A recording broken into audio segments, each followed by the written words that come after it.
your community accountability with Sam and Dave. And tonight we have a special guest, Justin Hinger. But before we get to Justin, we're going to bounce around the room like we normally do. Dave, what's going on today? Going great. Hopefully we can survive without Peter because, he's got that assignment tonight. So. Right, that is true. Yes, and we'll, in fact, our Peter Green is on assignment today over at St. Raphael's Parish Hall Church. There's a group called Nonsense, and they're putting on a play called Nuncrackers, and he's going to be there to video the rehearsal tonight. And what's the date of that actual play? Do you know it offhand, Dave? December 3rd to 5th. What was that? December 3rd to 5th. December 3rd to 5th at St. Raphael's. We'll get a little more information on ticket availability and what you need to if you want to see it. So Crystal won't have her show. She's going to have her show live, I guess. Right, she's going to do her show live from there, and Peter's on site there to help her out there. Well, he's kind of here too. Well, but he's not here.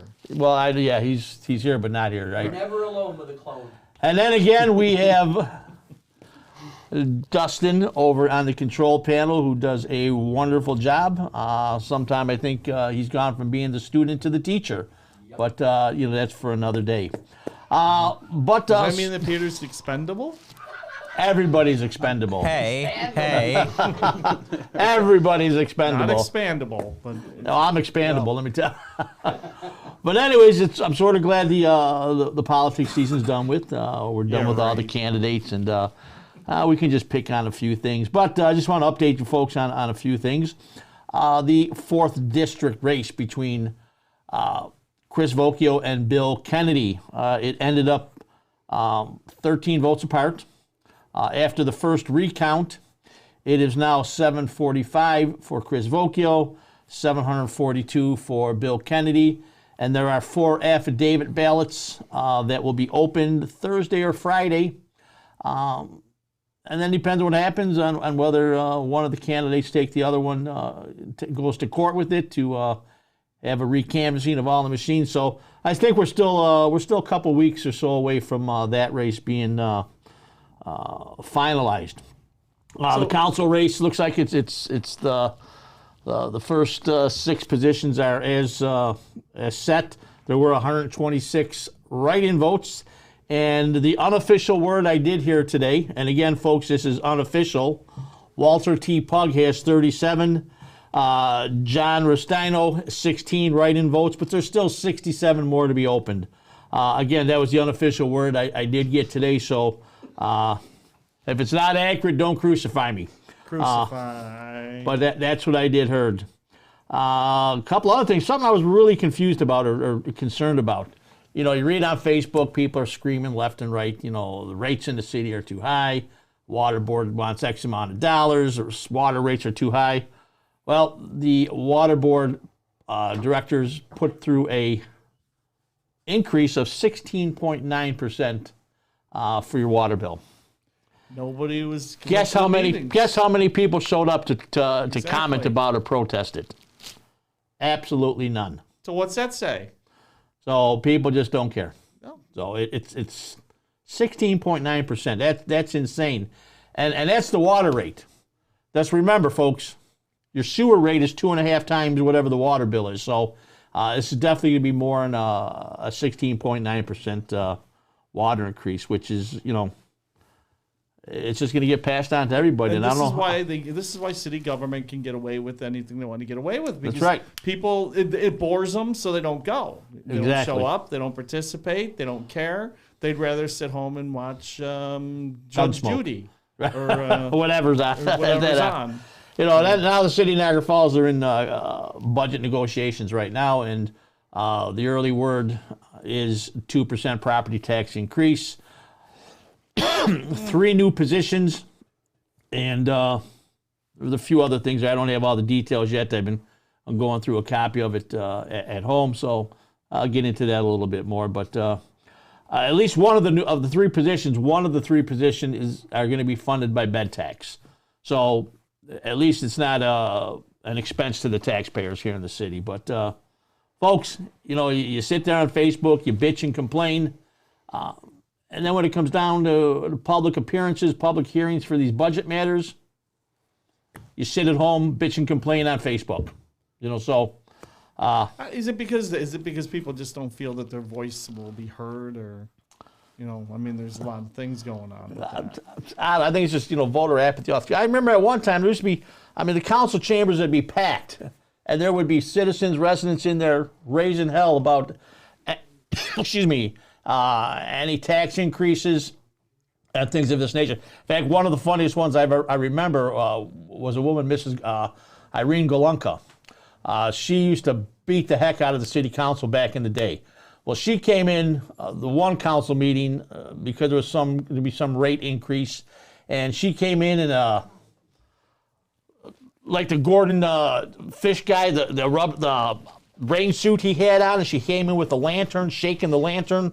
You know what? She made noise. She complained. She bitched, and sometimes things were changed. But you can't sit on your hands, folks. You got to get out there and tell the council what you think. Well, And, yesterday there was an incident too when they had the special meeting. Special meeting? What was a special meeting for? Well, I don't know. No, they had like 8 things on the agenda. There was a few people. I was there. Okay. So the few people did show up, and they weren't really taking any, anybody getting up and saying anything because it was a special meeting. What, was it more of a work session? Because the regular council meeting's on Wednesday. Right. So yeah, it was a special meeting where they just kind of voted on some things and moved forward. But a lot of people have showed up for the STRs and stuff, and because they were concerned about these 15 properties that were being sold and what was going to happen with them. And it didn't seem like they were too pleased after. So, Right, I hear. And I will say that 4 out of the 5 councilmen, I'm going to give them credit, they stayed and they listened to people, and they answered questions. And I thought that was commendable. One of them decided, of course, to get out as soon as possible. I'm sure you know who that is. Well, I wasn't there, so I have a 1 in 5 chance of guessing right. You have a 1 in 5 chance of guessing. Yeah. Right. So, Bill Kennedy stayed. The chairman stayed. Mr. Soda stayed. And who's the other one? Spanbauer stayed. John Spanbauer stayed? Yes. I 4 commend of them. them stayed, and they were very gracious. I commend them all for doing that. That's what they are there to work for the public. Right. They are the in between the residents and the mayor's office, and they have to handle and keep the pocketbook closed tight to make sure that we're spending the dollars correctly. But we'll get more into the city budget as we go on over the next few weeks. But more importantly, we do have a special guest here, Mr. Justin Hinger. Justin, how are you tonight? I'm good. Thank you very much for having me. And it's Higner. Higner, I'm sorry. Once in a while I doesn't- butcher some names. That's okay. It's a rare name anyway, so it doesn't. Well, listen, tell us a little bit about yourself for those that out there that don't know you. Well, I live in the town of Wheatfield. I've been historian to the town actually for a few years now. I've also done a lot of research and help with a number of different groups and organizations over the years anyways, besides just the town of Wheatfield. But on my own, I'm kind of known for my ships and my great big mixed media pieces that I've been sharing and displaying in this area and other places. It's kind of unexpected, the art form. It's a little, it's like taking a toy that you're used to playing with or making yourself and then just making more of them, and all of a sudden people want to see them, and that kind of surprised me back in the day. So how long? Okay, so basically you're an enthusiast on the maritime off the Great Lakes. How did you become involved in that? Way back when in 1994 there was a special on the Titanic. Actually, Okay. A&E Arts and Entertainment, and they had a 2-part special called Titanic: Death of a Dream and Titanic: The Legend Lives On. And between those 2 specials and the way they used to do documentaries back in those days, it was very immersive and it was a great experience. And that got me kickstarted not only on ships but on history and art and other such things about it. It was all in one. And around the same time, I saw this National Geographic article on the Edmund Fitzgerald and the Bell salvage operation that was going on Right. back then. And at the same time, my mother says, there was this great song by Gordon Lightfoot called "The Wreck of the Edmund Fitzgerald," and you should listen to it. And I listened to that, and I also listened to Harry Chapin's Dance Band on the Titanic, which he also introduced to me. I listened to the whole album, so I'm in love with Gordon and Harry. Right. Overall. But those two songs were really, really great, and between all those different things, it kickstarted me onto a huge part of my life. That's interesting. I mean, I'm a little embarrassed. I know you're big into the Edmund Fitzgerald, and I'm gonna sound like an idiot, but just until recently, until we started talking and getting you on to come onto the show, I never really realized the Edmund Fitzgerald went down in 1975. From the version of the song that Gordon Lightfoot put out, it just seemed like a really older song back in maybe something from the late 1800s or early 1900s. And then I see it was in 1975 it went down in Lake Superior. It was like, oh my God, I'm thinking that, 1975 I was a senior in high school and I just worried about running around with girls and stuff and whatever. All you had to do is ask me. I would have told you. Since I've always followed that. But the whole story, I mean, you're right, Dave. I mean, the whole story is just so interesting. So. And I was like 8 when it happened. 8. But Yeah, but I've been learning a little bit more. So, what's wrong? I mean, what do you do? What type of projects are you doing with this, with Edmund Fitzgerald? And well, starting way back when, a number of my earlier pieces were kind of sort of based off of the lake freighters in general, the Great Lakes. I learned more about them and more than just the Edmund Fitzgerald, and learned about all the different kinds of shipping on the Great Lakes and around the world, and different agencies and groups like the American and our other merchant marines around the world too, by the way. I mean, these are groups that we should remember. But as an aside, yeah, I mean, with regards to the Edmund Fitzgerald, I continued to do those sorts of projects, and then I came across one of my fellow artists in the town of Lewiston, the village of Lewiston, a wonderful man named Tom Paul Asklar, and met him on the circuit there, and he had already known me in the art circles with the ships and so forth already, and he says, "Hey, I'm doing this event that you're going to really like, and maybe you want to help out on this." And I says, "Sure, what can I do?" And he said, "Maybe you'd like it. It's a tribute to the Edmund Fitzgerald. We're going to have music there. We're going to have a presentation. We're going to have these other things." And I contributed to it more and more over the years until I actually built a whole 15-foot long model of this. And it's a model. I mean, it's most of my pieces are fictional, and they're based off of realistic ideas. But I know you brought this is a you fictional brought a piece. few ships. Did you bring that one? Nope, not that one. Fit I can't fit 15-footer. it on the screen. It's just 15-foot. But a piece of it can. It actually comes in 4 pieces. Wow, okay. It had to, because I had to be able to take it in my car to the event. Yeah. And we set it up. It's really something. It's grown into something that's not only a lot of fun, but it's also dignified. It remembers the 29 men who were lost.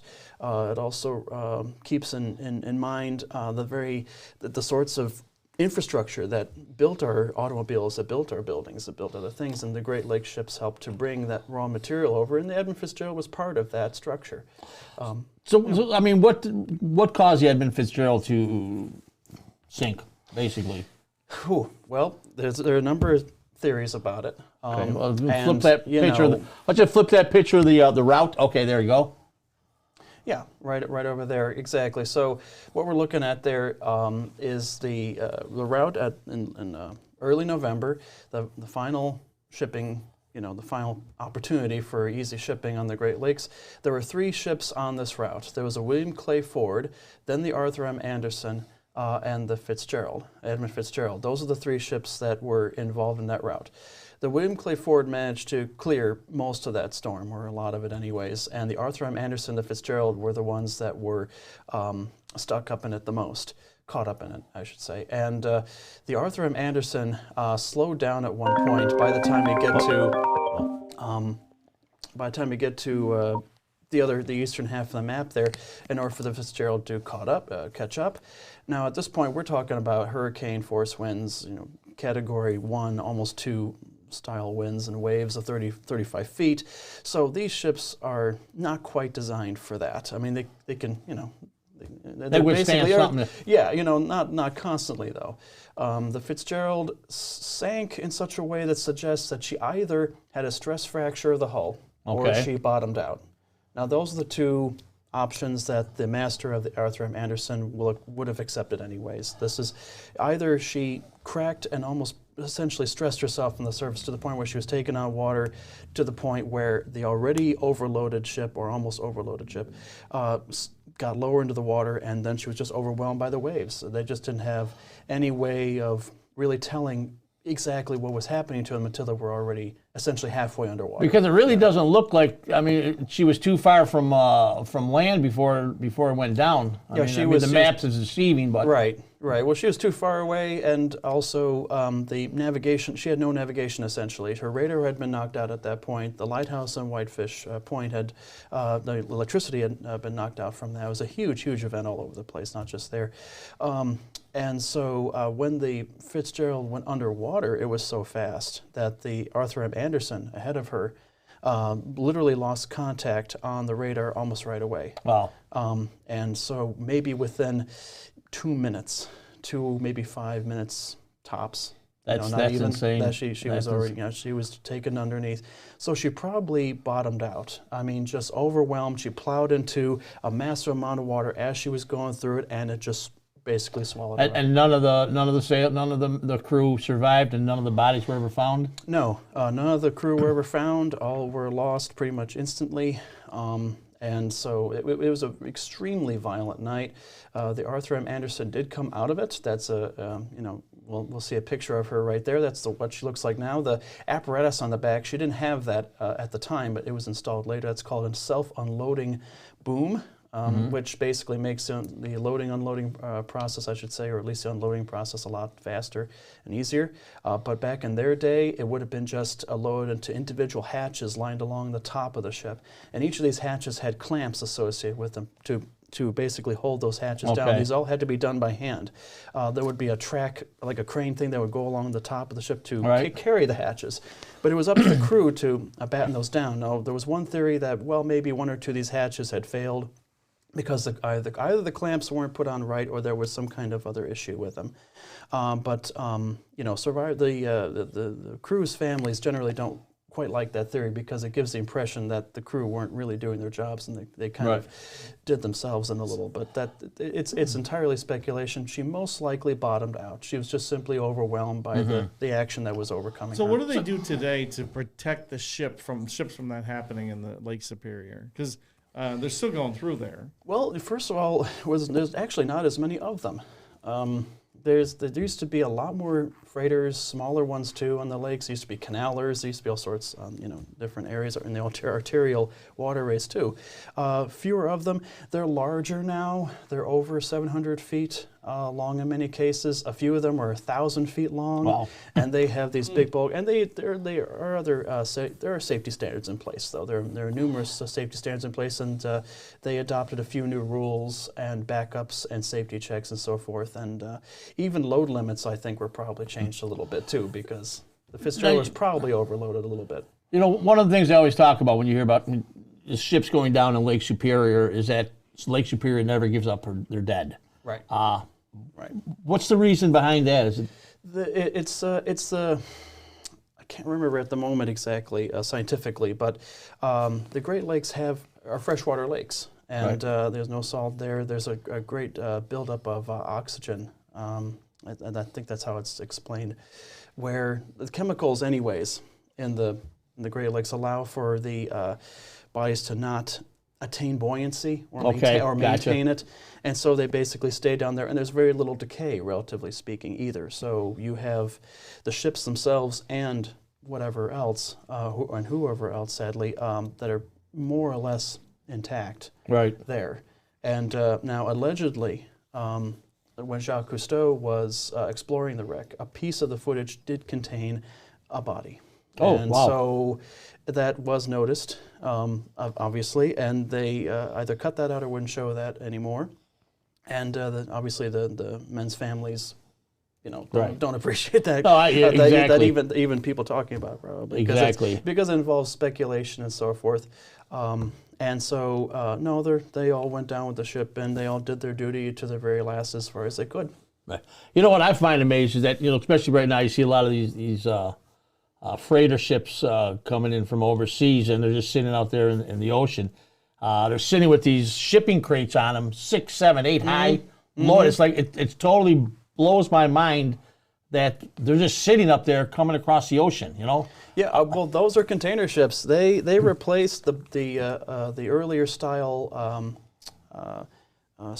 intermediate cargo and cargo passenger ships that had booms and derricks of all sorts of types and shore handlers or whatever. The containers, using all of those, made the loading unloading process a lot faster. You could carry a lot more, and these container ships got bigger and bigger. Now they're in their hundreds of thousands of tons. And they're insane. Yeah, and of course we all saw the news report too of the Ever Given stranding herself on a part of the Suez Canal that hadn't been maintained quite as well, and that held up all the world shipping. I mean, that tells you again how much the world depends on ships yet, because one ship, getting stuck shuts somewhere, down everything. Yeah, it really does. It's crazy. So we do have some pictures that you sent over to us, and we can get our producer over there to maybe pop up a couple. We can discuss them as they go through. But you did bring a couple models here with you.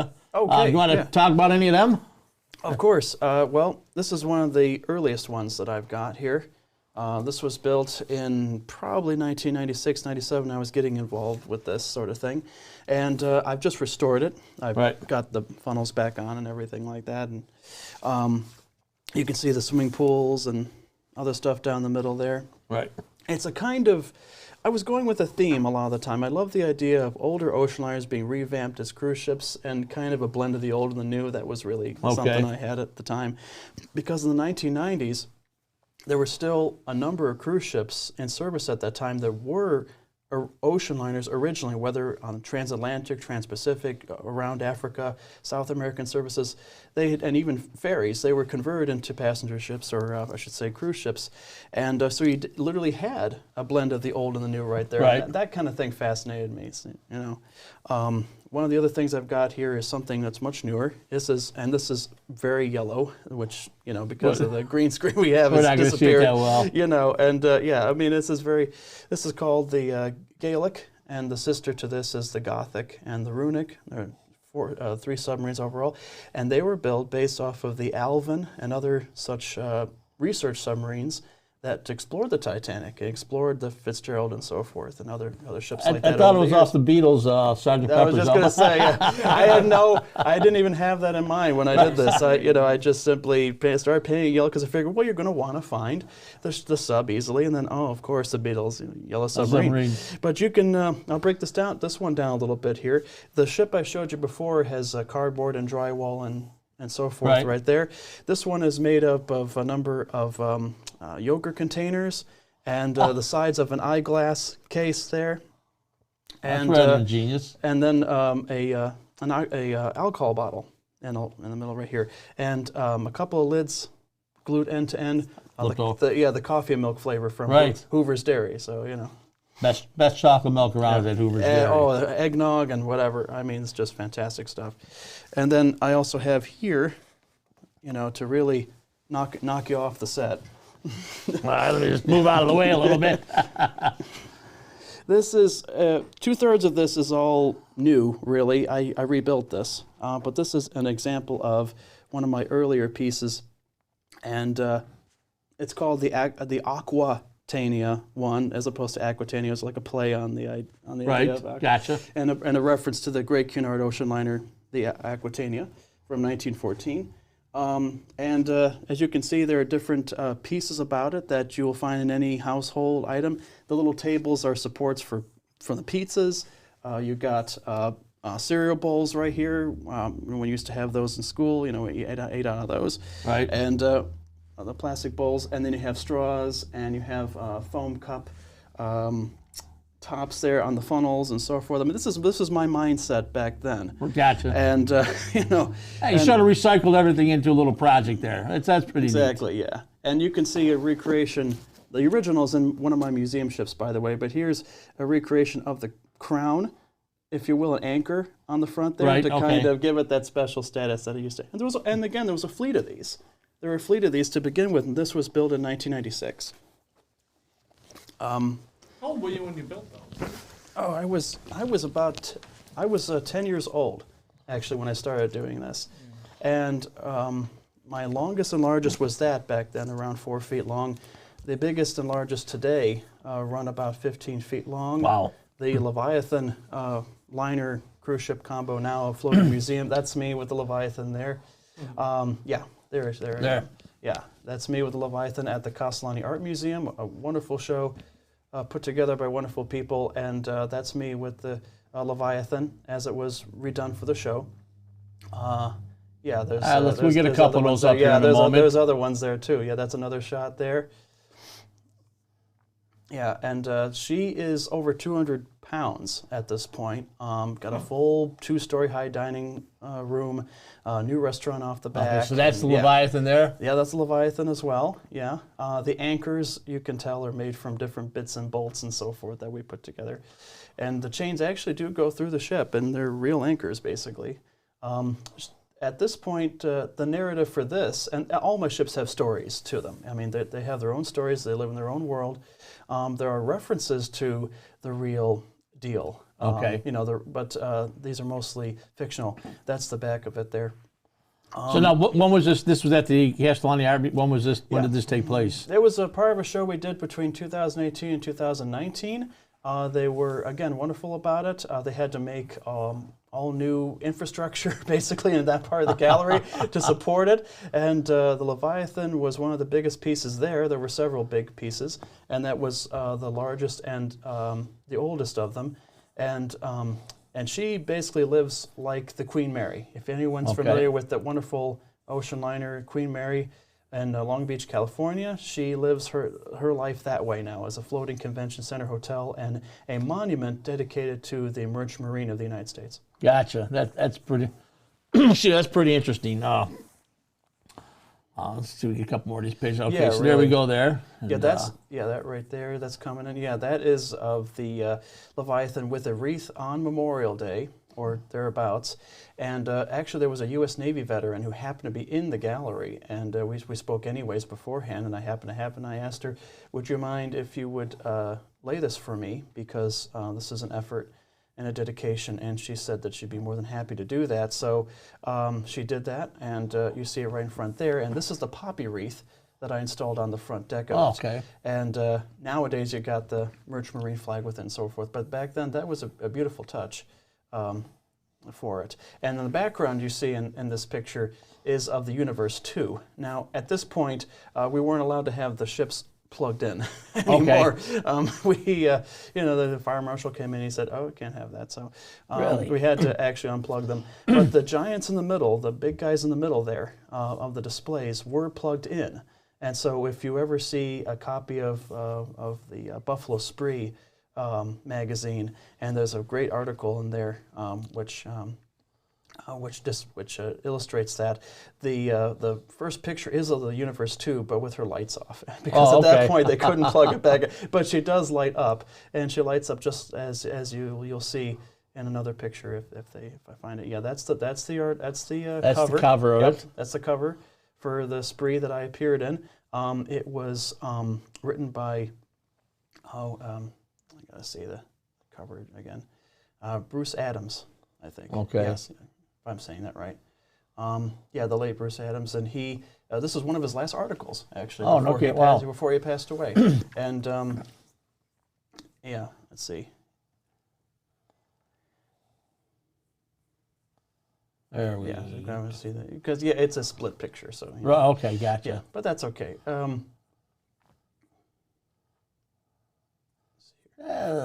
Justin's getting it. I mean, Dustin. Oh, we got show Justin that and one. Dustin. I get Show that one confused. right there, actually. You can show that one, that's fine. Yes. Yeah, that's the ship actually lit up. Okay. Yeah, that's the whole thing actually lit up. And with the upper deck, the colored lights and so forth, the lower deck. And if you look further inside, actually, even from here, you can tell that there are artworks on display in the inside of there. And that's because all my passenger ships are essentially museums. They're galleries in and of themselves. and you can actually look inside of them when they're all lit up and be able to see different people's artworks, mostly from the local community and from around the world. Okay. Now, is there still any, like, I know some of the ships that I like when they have the big sailboats, the old Yankee Clipper type ships coming into port in Buffalo. I don't think we've seen one around here for a little bit of time, but Right. those are the ones that draw my interest a lot. And you get into any discussions on those or any history on those, or? Yeah, sometimes I'll either know about those particular ships or I can forward those people to people who really do. I mean, I like to work with my colleagues both in historical and maritime historical, just to make sure they get all the best and the right information. Like we were discussing the Columbus a little while ago. Oh, the Columbia. Columbia, yes. The Columbia. Well, there's another wonderful man named Ian Danick, and he is associated with the Columbia in Buffalo. A wonderful person to speak with and to even tour the boat with. You know, if you have the opportunity. And it is the last or one of just 2 Frank E. Kirby designed passenger excursion boats left on the Great Lakes. And she's built in 1902. Well, the sister ship actually burned up in 2018. Right, yeah, but the hull for that is still around. They restored it enough where they're going to do something more with it again. So the St. Clair, that's the other ship, will be back on that's nice. hopefully. But the Columbia we have in Buffalo, and the hull is restored on it so far, and so hopefully we'll see her again too one day soon. Now you did a segment with Mike Randall. Yes. What was that all? Yeah, the Mike Randall show was really good. There it is right there. Yeah. Yeah, it was wonderful working with him, of course, as it always is with anyone. And we did a whole special on that. I went around and talked about the various ships. They edited things quite nicely, where it really was a personal experience. Right. And I mentioned in it that the process of building these is a sacred one, and I really consider that to be the truth. Here he is adjusting a camera, and I'm way off in the background there, behind the Universe 2, kind of walking around. There was so much in there. He really poked the camera in. Like every ship. Where do you look? You know, I know. Yeah. You know, I mean, it's definitely. I mean, I've seen a lot of train enthusiasts. You know, and they go crazy at these train shows, and boats. I've seen a little bit, but you know, not as much. You know, and only because that was my preference. You know, I never really got into looking at them. Well, there's also the inside of the Universe 2 we have here. Okay. Like I show the inside of that real quick. This is the inside of the Universe 2. And that's the Galaxy dining room, and it's made to represent basically the center of our galaxy, of all the stars and, you know, close up and far away. Yeah, and that's a really favorite room of mine. And again, this was built in 2003. And that's almost me like when I built it, yeah. It's almost like a class hotel when you're looking inside of these. And so what's your plans for the future? Is this something that you're going around to different communities, or do you have a center set up, or what's your plans going forward on this? Well, my plan going forward is not only to continue to build these from time to time for my own edification, but also to help and encourage kids and older adults in particular to be able to create their own worlds, their own experiences, to work with materials, to work with their hands as long as they can. I think we're all very aware. And we're kind of almost resigned to the notion that we're going to be on screens, or we're going to be just simply touching things, and right. and it's just too simple. It's too simple a way to live. And I think that the more that people work with their hands, the more that they're using things that are unconventional a lot of the time, the more that their brain will stay active too, and in different ways. And that's how it was a therapy for myself anyways. Right. And I figure if it worked for me, it could work for other things. Now there's art therapy anyways, but I kind of go beyond the therapy angle. It's like I've been taught before. It's not really so much a therapy. It's a relaxation. It's a different way. I've worked with Autism Services at Western New York. I just saw that. I was going to ask you about that. Yeah, that's from our Castellani workshop. She built a boat, and here's a bunch of other people there at the Castellani. They're all building boats and ships and so forth there. And wherever else comes to mind, they don't have to build a boat, of course. They can Right. build whatever they want. We had kids there. We had older people in there, seniors, and that's one of the workshops there at Autism Services, and of course they were just as imaginative and just as creative. And I don't really have to say too much. I just basically say, look, this is what I do, and this is what you can do, depending on the materials. And the materials are brought in or donated, Right. And it's a partnership between me and whoever I work with, and it works out very well generally, and people have fun with it. Now, I mean, there's a lot of talk about over the years, the shipping business through the Great Lakes. But now, what about towards Lake Ontario before it goes out to the seaway? Any big issues there? Because it doesn't seem like you hear too much about ships going through Lake Ontario. Well, the St. Lawrence Seaway certainly sends a bunch through there, on Right. the way to the rest of the, But on Lake Ontario, though, of course, we have a long history of boats and excursioners coming up to Alcott Beach at the famous Alcott Beach Hotel, that used to be there.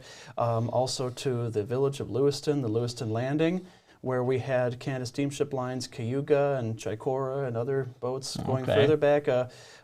They were, again, representing a whole other era when people used to go back and forth between Lewiston and the upper Western New York area and Toronto over there. As Toronto was a growing city, it was very much a growing city yet, and one of the things that made it a bustling, lively place were the Canada Steamship Liners, and they went to Lewiston and to the St. Lawrence River and beyond.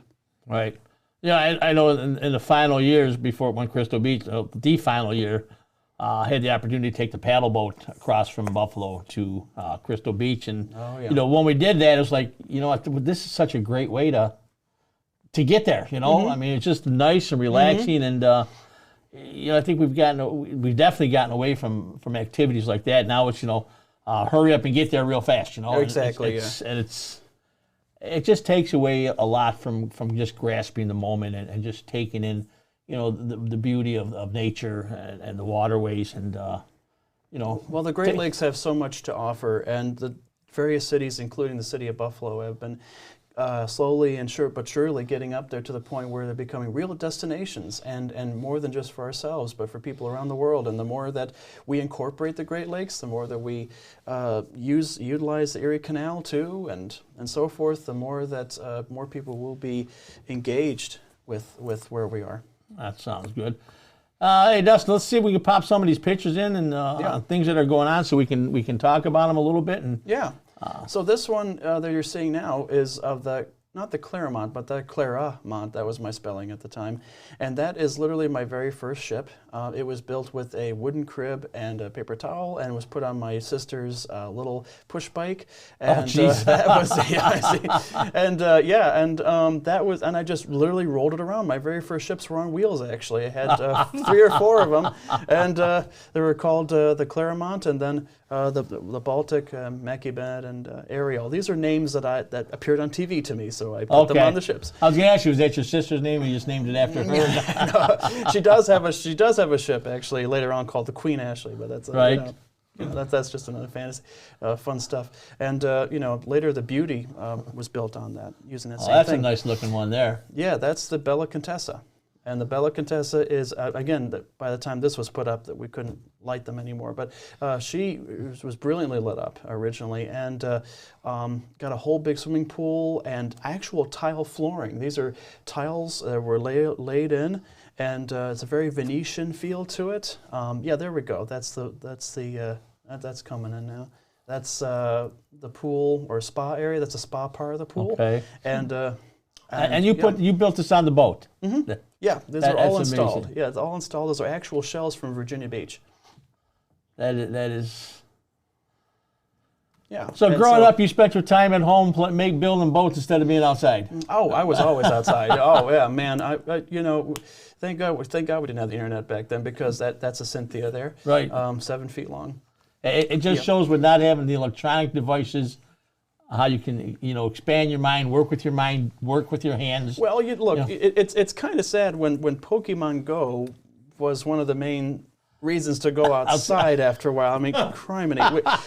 We grew up with using the block we lived on in Wheatfield, full of fields and knolls and so forth, and we termed every field a country, a kingdom. We had rulers, we had little stories that go with them, and we would travel on the map. It's like playing Risk, except you're there. And we got the hands dirty, we sledded. I mean, there's so much more to do outside, and Right, especially around here, because you're cooped up in the house, and for the 3 or 4 months of winter, when it's just, well, I mean, when you're a kid, you didn't care about the cold, you just went out. But you know what? Yeah. There's just things like that shows why a lot of these electronic devices need to be limited for kids, because I mean, they're walking around the malls like this, and the next thing you knew, they're falling in a pool of water or something. There's a couple of pictures here that have me outside on the lawn with my ships, because they actually did sail around with me out there, and they went back and forth between my place and a couple of the neighbors down the way who were, of course, very patient with me. Right? They were just cardboard anyways. But I went back and forth, and that's Leviathan on the left, and a few of the other ones there, and a few of the smaller ones in the middle there. And that's me with several of them. And the lawns were the oceans, and so they just sailed around like that. This one, that one is me building the Australia, the first in the special class that I have these days, very sophisticated and named after different continents of the world. So that's me in the summer building the Australia. And again, there are 6 of them. I built 6 of them. They're 6 feet long, and they're like 60 pounds each. Wow. And they're very special to me. And one of them will be on display at the Duende Gallery. This is a plug, by the way. That's a good one. The Duende Gallery is at Silo City, and just south of the Riverworks area. Okay. And there'll be a show throughout all the month of December between me and another fantastic artist, really, by the name of John R. Witt. And John Witt is, again, a terrific photographer. He's been doing a lot of work locally and around the silos and at the Columbia and so forth. Some of his work will be on display too. So this is a collaborative between me and him. So you're going to see several of my pieces, including one of the Australia class ships called the Brasilia. Probably the Brasilia. This is the interior of the Australia. How did you on the front bar there? How did you learn how to? I mean, you started really young. But I mean, have you had any kind of training or anything or is this just something that you've really just kind of done yourself? Mostly by myself. I mean, my sister and my nephew actually, they actually built a few of their own, because they saw what I was doing, and we did our own things together too. But it was mostly myself that did this. And there are, first of all, I'll give you some facts and figures to go with these too overall. There are 320 approximate pieces in the whole of the Higner Maritime Artworks collection. I've been doing this for 27 years. Wow. The largest, as I said, is Leviathan at 200 plus pounds. The smallest ever built was something like a lifeboat or whatever. It was very small. How long did Leviathan take? The Leviathan itself was built in 1999, and it took me about a month to build. I actually got blisters on my hands from cutting so much cardboard at the time with shears, and the kitchen shears I used for chickens and whatever. Right. Those are the things I used because they were tough enough for it. And later on, I had other tools, of course. And now between tape and hot glue has been the big savior. That's what makes them last a lot longer now. You gotta have some kind of talent to do this. I mean, I just can't. I mean, I don't think I could do it. No, I wouldn't have the patience either. I mean, have you been into arts? Have you been into this kind of stuff, building other things? Yeah, I have built other things besides this, and with mixed media, I built palaces. Oddly enough, because we had action figures and Barbies and Furbies, the little beanbag ones. Yeah. And we built whole buildings for those guys. And there were other things I did. I also kept up with a large city. I mean, a city made of bricks and other different things. Because where we live, it used to be a contracting business. So we had piles of bricks and stone that my brother reorganized and so forth. Well, that didn't last long because I took a few of those piles down and I carted those bricks up and I set them up as a city called Chiogna, and I've been keeping up with it up until recently. But these weren't mortared together; they're just simply put together. I built a whole evolving metropolis, really, and among other cities too. And yeah, I had this idea. I was actually going to build a baseball park, right? I had this. It was an idea. I was going to do it, and I had got everything, got all the information, learned all this, and then it's what I did. I went out and I bought one from somebody else. that's my field on my mantle. Okay, right. Yeah, I was like, oh man, I'll just spend the $80 and buy it. Well, sure. Well, I even had a city in my own bedroom. It was called Bergen. I like the name. Of course, it's a city in Norway, Right. Naturally. But I had whole cardboard boxes stood up on end and chalked over in blues and purples and whatever, oranges, and set up a whole downtown. I'll tell you. Oof. Well, amazing. Well, a number of years ago, when I was speaking of cardboard, when I was in the Kiwanis, we did a project with the Key Club over at Niagara Catholic. And the Key Club there, they want to bring awareness to the homeless. So they built a small city out of cardboard, and the kids in the Key Club at Niagara Catholic slept outside in the middle of December. They had fires and things like that to stay warm, to bring awareness to the homelessness. But amazing what you can do with cardboard and a little bit of an imagination. Well, cardboard, and the next one is of the Violet Jessup, actually, here. That's another old one from before I restored for the show. Was a passenger ship and made into a hospital ship kind of thing later on. Right. What it was used to be called the Saturn I. The cardboard, like the things you see here, are basically disposable things, aren't they, though? Right. Like our plastics, we just simply toss them. But there's a lot more that you can do with them, artistically and infrastructure-wise. And you can, our future bridges might be built out of fiber optic cable, practically, or I should say a kind of glass cable, that kind of fiber. You put all that together and basically makes a substance that you can actually build future suspension bridges. Well, they got. So when you look at cardboard, do you see a boat? Almost. I'll tell you, I went through Sam's Club when it first opened, the original Sam's Club. Leviathan, for example, I keep bringing it up, but the Leviathan, among the other ones that appeared on the lawn there, in the other picture, those ones, all of those ships you're seeing right there were made of cardboard, essentially fished out from Sam's Club.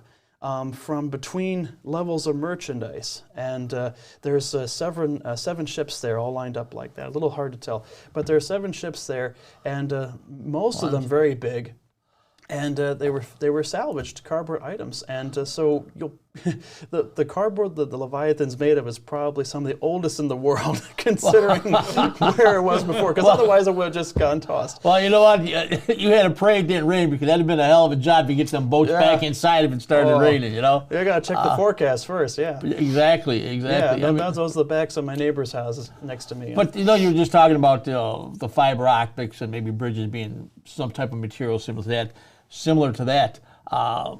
You look out in the Grand Canyon, I think there's a couple spots there where they have the glass walkways for people to walk out a couple hundred feet into the Grand Canyon or wherever, and it's a glass floor. It's just amazing that... they had the glass bottom boat to exactly. Catalina Island, and also in the Florida Keys. They had those back then. I have learned a lot, though, in doing this stuff. I don't consider myself a perfectionist. I don't consider myself to be an expert. I consider myself to be someone who is simply an artist, an enthusiast, and someone who knows to have people come see the some whole things. Fleet and stuff? What? Do you charge to have people come see the whole fleet and stuff? Oh, we don't charge for this stuff either. You do this for the love of the hobby and the love of... Right.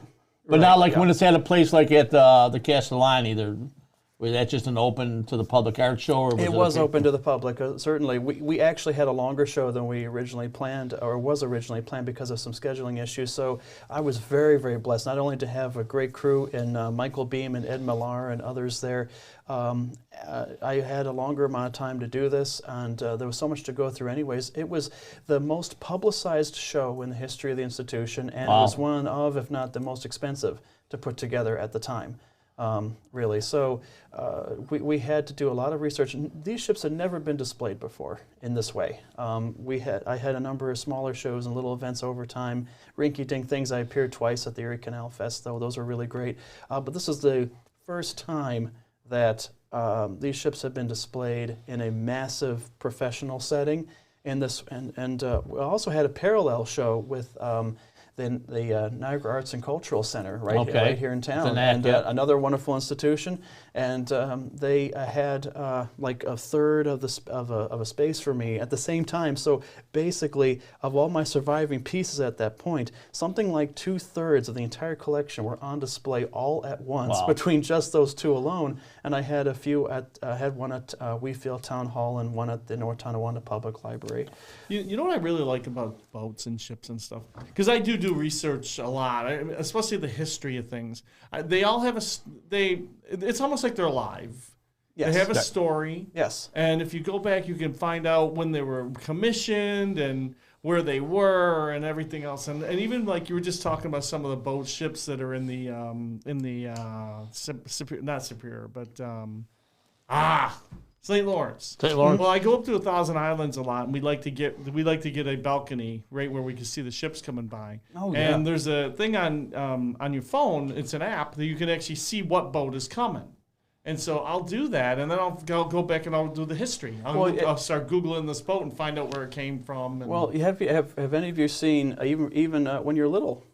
Boats and ships are just magical, as planes and trains can be, of course, and cars and so forth. Does anyone remember Theodore Tugboat? Theodore Tugboat? It was a live-action kind of puppet show out of Canada. It was actually hosted by one of the people. I think it was Danny. From Mamas and the Papas. He played the dispatcher, the only human on the screen.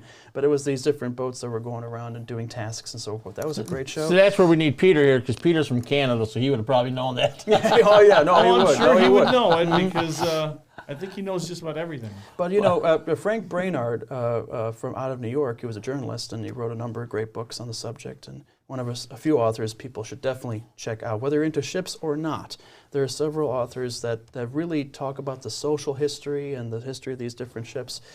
Frank Brainard's one of them, and he said when a ship dies, it's just like a person going. Yeah, right. It gets emotional. That's why even when I heard they cut up the Maid of the Mist last year, and I was really kind of sad. Oh wow! Yeah, that I think got dismantled and sold off. Though they tend to have to dismantle the Maid of the Mists when they come and go over time because it's kind of hard to, But it might have been scrapped by now. Right, but you're right. It is. It's just like sure. I totally get where you're coming with that and I'm not really an enthusiast, but I'm a history enthusiast, kind of like you. So I love the history of these boats and stuff. Well, and they also go part and parcel with our communities. I mean, Niagara Falls, Buffalo, Lewiston, Lockport, these are all places and more that have huge histories to them anyways, and they're all part of that. People got here because of ships, and there's... What's the oldest ship that you know of in the United States? I should say, European settlers, of course, got here by ship. Right. What's the oldest? What's the oldest one that you know of? The oldest ship that you know of? Oh, the oldest ship I know of is a fishing boat that was discovered. One of the oldest, anyways, is a kind of fishing boat that was discovered in modern-day Israel, and that dates back to around the time of Christ. But of course, there are other Phoenician and other ships that have been discovered in the meantime, the remains of which, besides Roman galleys and so forth, Greek galleys as well, the remains of which dating back to around 200, 300 BC. But these are bits and pieces of them. And of course, amphora and more durable objects that were found. But ships and boats would probably go back as far as the first hollowed out canoe and the first raft put together by different wooden members. Actually, a lot of these same sort of boats never went out of style. They're still used in different parts of different continents of the world today on local rivers because they work. They work. What's old is new. What's new is old. Right. I guess. Yeah, it's amazing. Like David said, there's a history behind a lot of these boats, and you like to read about them and learn a little bit about them. Well, I actually did that once, searching the historical records at Ellis Island, found out what ship it was that my great-grandfather came over here from, and they just had a whole history about the type of ship it was, what it was built, how big it was, how many people came over, and it had the whole manifest of the passengers on the ship that day. And so you just learn a little bit about the history of some of these ships like that. I will recommend a couple other books for people to look up. A couple of the authors, anyways, because again, whether you're into ships or not, it's in the way you write about certain subjects, right? That can make something more accessible. John Malcolm Brennan's *The Sway of the Grand Saloon* and his other books are really great. They're very witty, very in depth, and kind of pithy in a way, and they'd bring you into the realities of the times that these ocean liners and in particular sailed on the North Atlantic and so forth. You also had John Maxtone Graham's *The Only Way to Cross*. That book is another major Bible in the history of ocean liner travel and so forth. Lots of great stories, even personal stories from his own family crossing back and forth. Walter Lord's *A Night to Remember* of the Titanic. Of course, I know that people, for the most part, people know of only the Titanic maybe as the only ship that they're aware of. And that's a wonderful book to get into that. The earlier and even later books by William H. Miller, those are a little quicker, but they're very in-depth too. They go over even lesser-known passenger ships and other ships, passenger cargo ships and so forth. Nice. And that's another author to check out among a few others. But those are like the top guys I would recommend. Yeah. Very interesting. Well, Justin, we're just about at the end of our hour. Where does Justin go from here with your history, boat history, or your exhibits? Well, I would like to do more of the events. I think that are going on. Of course, you have there's another picture there of an audience with the Fitzgerald piece, if I may. Pop that up. We can see that one, just to sort of show that one. More events like these would be nice to continue to do. Also, I love my gallery shows and exhibitions where I can do them, but more workshops are what I'm planning with the same and other groups that I've worked with. There will be a few more specialty ships on the way. I mean, I want to do more specific ships like the research ship that I'm doing, that the sub, right? That the magical sub here is part of that. I would like to continue to work with other people in helping to build their own worlds, build their own communities in their own way. This is my way, and I would like to continue. That's a great outlook, and bringing people to the table like that, and giving young kids, young adults a vehicle to express themselves in this type of a manner. I think it's very important, and honestly, again, very important, very critical to be able to not keep kids off the phone entirely. It's not realistic, but they have to have their creativity, their curiosity encouraged. They have to be able to discover for themselves in their own way, and it has to be fostered. And wherever it's going to go, let them go with it. Let them go with it. Sure. Like my parents let me, and both of my parents were really wonderful in that, and they both contributed tremendously to my art. You've done a hell of a job. I mean, you really got into the nuts and bolts of this, and I commend you for it. It's You mean the cardboard? The cardboard. And glue. Hey, it's not just cardboard. Hey, it's right. It's plastic. It's other things too. So, anyway, Justin, we do thank you here for joining us today. It was very educational. We'll definitely get together again and have you come back in and talk about a few other things. But anyways, Dave, any final words? Sure. No, this was pretty awesome. As usual, it's a great show. I definitely enjoy this, especially with the historian and me. Right, exactly. I just absolutely love stuff like this where I can learn things from other people. Right, exactly. That's what it's all about. I about. could never do what he does. I wish I could. I wish I was that talented. You know what? I had no patience putting together model cars. Halfway through, it's like, damn it, bam! And I smashed the thing. You know what? If I could do it, I would. It's just I don't think I have the talent to do it. Or the patience a lot of times, but I will say that the next big show I'm doing is again at the Duende Gallery. That's Spanish for being the light of creativity and so forth. The Duende Gallery at Silo City, just south of Riverworks, throughout the month of December, where I will be my pieces and photographs by John R. Witt. It's a dual show, and we're going to have that throughout the month of December. Nice. Send me some information on that, if there's a flyer or anything like that, Yeah. or just write it up and we'll publicize it on our end over here also for you. Absolutely, and No. also just to say real quick though too, I'm sure when we get together next time around, we'll talk about the history of the town that I come from. There you because go. As a historian, I've been very, very busy there, and a lot of great people have been You're talking about contributing. Wheatfield, right? Right. Yeah, the Now, see, yeah, that's yeah. something I'd be interested in, just because I know the history of Niagara Falls pretty well. You know, I actually lived in Wheatfield for a bit, but you know. Oh, there's a lot to learn again. Not even. That's for yeah. sure. I sure would like to learn about that. Yes.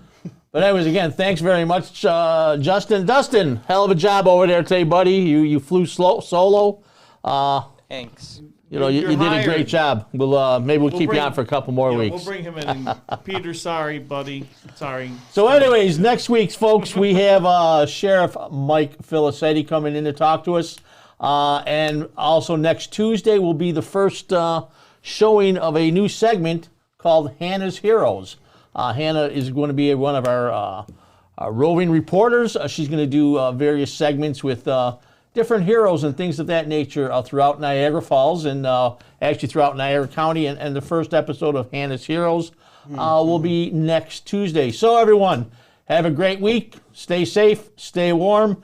This is Sam, Dave, Dustin, and Justin saying, talk to you later.